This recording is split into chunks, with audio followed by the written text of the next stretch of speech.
আসসালামু আলাইকুম কৃষক ভাই বন্ধুরা। আজ আমি আপনাদেরকে নিয়ে এসেছি একটা তরমুজের মাঠে। এখানে তরমুজের চারা দেওয়া শুরু হয়েছে। তো এখানে হারুন ভাই এখানে উৎকৃষ্ট মানের একজন কৃষক। উনি সবসময় আধুনিকভাবে স্মার্ট পদ্ধতিতে উনি সবসময়ের জন্য যে কোনো সবজির চাষাবাদ কিন্তু করে থাকেন। এই জমিটাতেই এর আগে কিন্তু উনি স্ট্রবেরি চাষ করেছিলেন। স্ট্রবেরি থেকে প্রায় অনেক টাকায় উনি লাভবান হয়েছেন। তো সেই জমিটাতেই কিন্তু এখন তরমুজ লাগানোর প্রক্রিয়া চলছে। অলরেডি ইনি দেখতেই পাচ্ছেন আপনারা তরমুজের যেভাবে মালচিং দেওয়া হয়েছে তা আসলেই এটা একটা আধুনিক পদ্ধতি। এখানে মাঝখানে যে গ্যাপ দেখতেছেন এখানে কিন্তু উনি এই যে মাঝখানের যে গ্যাপ দেখতেছেন এখানে কিন্তু পুরোটাই কিন্তু মাচা হবে। সেই মাচা ইউ প্যাটার্নের মাচা হবে, মানে রাউন্ড শেপের মাচা এখানে কিন্তু হবে।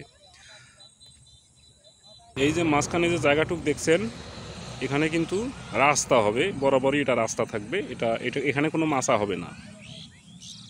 তো আপনারা দেখতেই পাচ্ছেন আসলে কি প্রযুক্তি নিয়ে উনি চাষাবাদ করছেন। এখানে মালচিংটা দেওয়া হচ্ছে সিঙ্গেল বেডের জন্য। এটা 3 ফিটের মালচিং, 36 ইঞ্চির মালচিং দেওয়া হয়েছে। এগুলোতে কিন্তু এখনও চারা কিন্তু দেওয়া হয়নি। যেখানে দেখতেই পাচ্ছেন এখানে কিন্তু এগুলোতে কিন্তু চারা এইমাত্র একটু আগেই কিন্তু চারা দেওয়া হলো। এই যে এখনও চারা দিয়েই কিন্তু পানি দেওয়া হয়েছে। এগুলো কিন্তু সব তরমুজের চারা।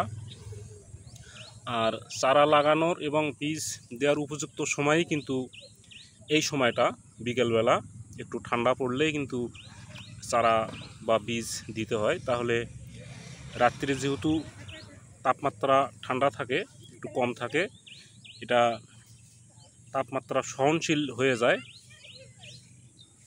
যার কারণে এই সময়টাতেই চারা দেওয়া সবচেয়ে উৎকৃষ্ট সময়। অনেকেই ভুল করে দিনের বেলা সকালবেলা চারা দেন, কিন্তু তখন কিন্তু এই চারাগুলো বাঁচার সম্ভাবনা খুবই কম থাকে। তার কারণ কোনো দিন যতই মানে বৃদ্ধির দিকে যেতে থাকে তখন তাপমাত্রা কিন্তু বেশি হয়।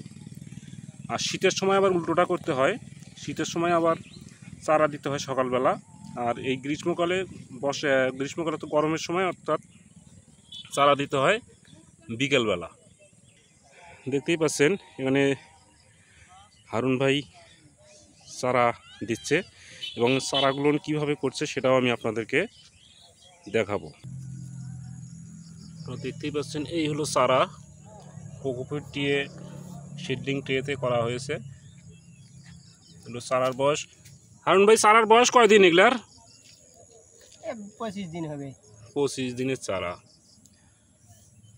25 দিনের চারা দেখতেই পাচ্ছেন চারাগুলো আসলে গ্রোথ হয়ে গেছে বেশি। আর তরমুজের চারা এরকমই হয়, কোকোপিটের চারা সবসময়ের জন্য এরকমই হয়, অল্প দিনেই দ্রুত বেড়ে ওঠে। আর এই কোকোপিটের চারা কিন্তু কোনো মিস হয় না।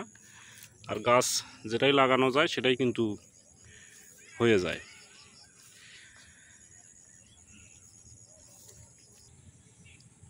তো ভিউয়ার্স, আপনারা যদি চ্যানেলটাতে নতুন হয়ে থাকেন তাহলে অবশ্যই সাবস্ক্রাইব করে রাখবেন আর বেল নোটিফিকেশন অন করে রাখবেন।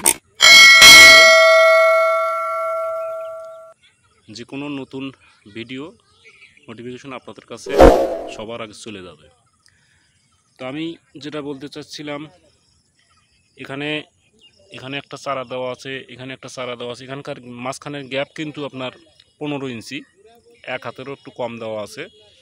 আর এতটা কম করে দেওয়ার কারণ, আপনার এই পাশ থেকে ওই পাশের দূরত্ব কিন্তু অনেকটাই বেশি, প্রায় 5 ফিটের মতো আছে। তো যার কারণে এই দিক দিয়ে একটু জায়গাটা কমিয়ে দেওয়া হয়েছে।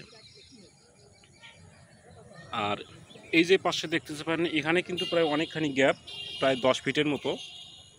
দেখতেই পাচ্ছেন এখানে প্রায় 10 ফিটের মতো গ্যাপ আছে, যার কারণে এই চারা থেকে চারার দূরত্বটা অত্যাধিক কমিয়ে দেওয়া আছে।